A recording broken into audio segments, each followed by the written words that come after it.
नमस्ते। हेर्नुहोस् है, आज चाहिँ म मेरो स्किन केयर गरिरहेको थिएँ, त्यही बेला चाहिँ भिडियो लिँदैछु। यो चाहिँ मेडिक्युबको जेली क्रिम हो भने यो चाहिँ डिभाइस हो। यसलाई चाहिँ मैले बुस्टर मोडमा राखेर लेभल 1 मा राखेर चाहिँ यसरी मजाले मसाज गरिरहेको छु हैन। म चाहिँ यो मेकअपहरू चाहिँ प्रायः कहिलेकाहीँ हैन, काहीँ जानु छ फङ्सन हुँदी, बिहा वर्तमान नहुँदी काहीँ जानु छ भने गर्छु भने हैन, स्किन केयर चाहिँ प्रायः गरिरहेको हुन्छु। हामीले यसरी गर्दा चाहिँ हैन माथिपट्टि तान्नु पर्ने हुन्छ यसरी।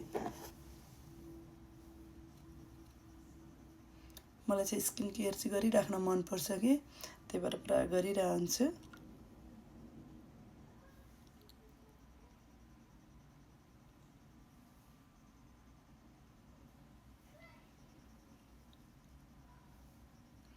यसरी चाहिँ हैन हजुरले घरमै आफ्नो स्किनलाई चाहिँ यसरी केयर गर्न सक्नुहुन्छ। यो दुईटाबाट हैन, यो क्रिम र यो डिभाइसबाट। यसलाई चाहिँ म अर्को लेभलमा लाँदैछु।